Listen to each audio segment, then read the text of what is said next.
Hi, so as always, I've been trying to figure out what to do with the videos, what to do with this channel, what should the topic be. I think there's one topic that I like, which is minorities, because I am one and I've been affected by that topic all my life. But I've also been interested in making a video about my experience of leaving my home country behind and moving to a new country, because again, I have quite a lot of things to say about that. But then I thought, actually, being an immigrant, does it mean that you're a minority? And it turns out it depends, obviously. It's quite a silly answer, actually. So if you belong to an ethnic or racial group that is a minority in the country that you're moving to, then you're a minority. But if you belong to a group that's a majority in the country that you're moving to, then you're a majority. And I come from Argentina and I moved to New Zealand. And in New Zealand, only 1.5%, actually less than 1.5% of the total population is Latin American. So I'm obviously a minority here. So it only made sense to make this video. Some people are a triple threat, I'm a double minority. I decided to move to New Zealand 5 years ago.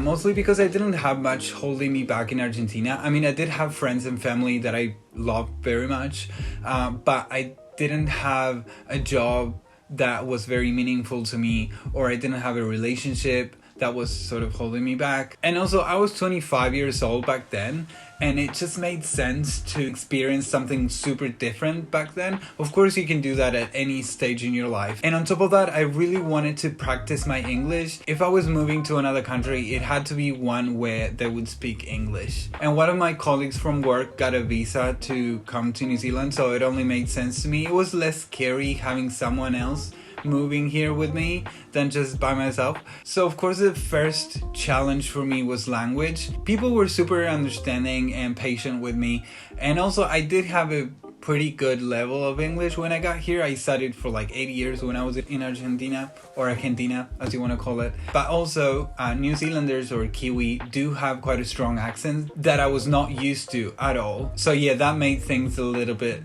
more complicated.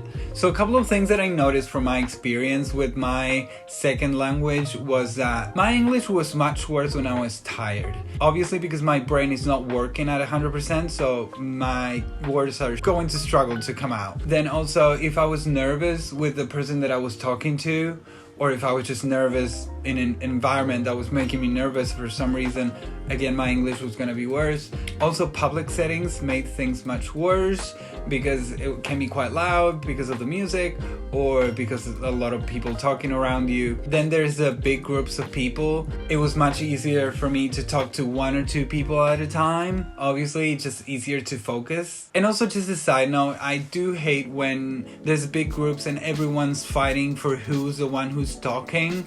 I just hate that. I would just much rather sit back and ignore everyone, but that's just a personal thing. So there's also that. Maybe that's a me problem. And then there's a work environment as well. So when you're talking to an authority figure, or when you're trying to show that you know what you're doing, it can be really hard because you're getting nervous because there's more at stake. And then of course also, if there's technical vocabulary that you should know from that job, that's also gonna make things worse. But knowing all these things sort of gave me an idea of what could happen, so that I could prevent things from happening a little, or just be more patient with myself, like understand why things were happening, why I was struggling. But yeah, the other thing is culture, and this could probably take me 10 videos to make, but I'm gonna focus on the main thing for me, which is people. Yeah, so I come from Argentina, where people can be quite emotionally and physically open and affectionate, and also quite like as an open book sort of thing, that they can get to even overshare sometimes, which is fine, I don't mind it. But it's quite different to the people here, which they're super lovely, they're super welcoming, but they can be quite reserved and a bit hard to get to know in depth. None of these two things are wrong, it's just that it can be quite shocking moving from one to the other because they're quite different. From the beginning, I've been super interested in getting to know the Kiwi culture, so I very much stuck to that and didn't really develop like a group of friends from Argentina. But then sometimes when I get to talk to an Argentinian here in New Zealand, it can be quite an impactful thing, because you feel like you get a deeper connection with that person and that you know where you're coming from. And it's sort of like when you have a very good friend and you stop seeing them for a while and then you see them again and you feel like they know you better than anyone else. And in a way it makes sense, because you are two strangers but you know your backgrounds better than anyone else around you. I haven't really suffered discrimination at all. People have been super nice here, but there's been some assumptions or stereotyping going on. It's quite silly, but for example, they think that I'm into spicy food just because people in Mexico are into spicy food. And in Argentina, we're not very big fans of it. I mean, if you go out, you only get spicy food if you explicitly ask for it. Otherwise, it's not going to be spicy, not even mild.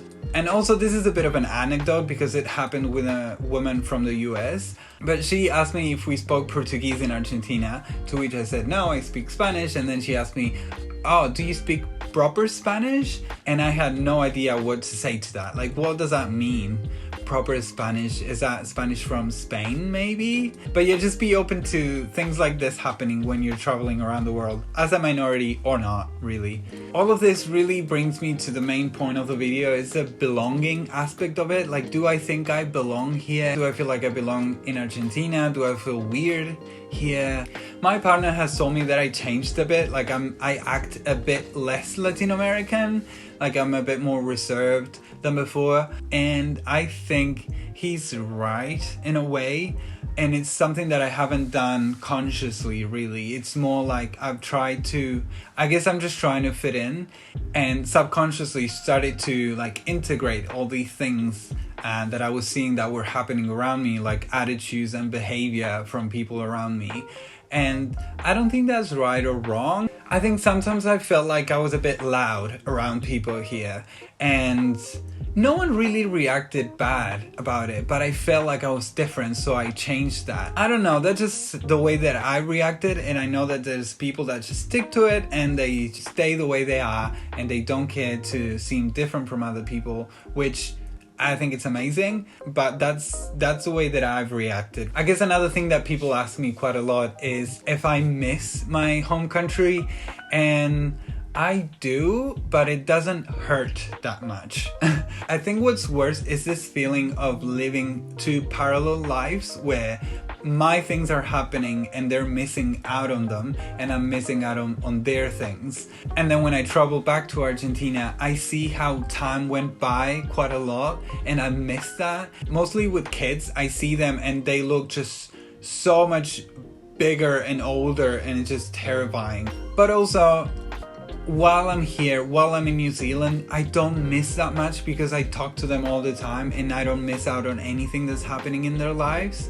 And lots of my friends also moved out from Argentina and they just spread it out around the world. So if I would have stayed in Argentina, I would have missed on their lives as well. Oh my god, my back. Ugh.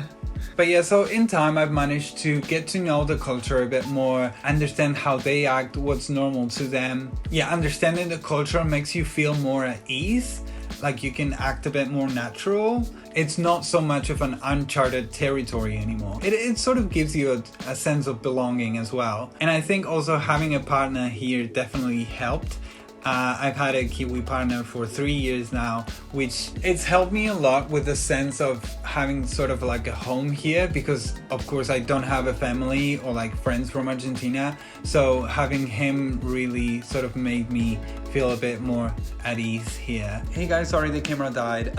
Yeah, basically the conclusion is that I do feel like I belong in Argentina, but also in New Zealand in a way. It's quite confusing to this day. It is what it is, I guess. Thank you for watching. Please leave a comment if you've had an experience like this, or if you're thinking of traveling sometime soon. Also, like and subscribe as always, and yeah, see you next time.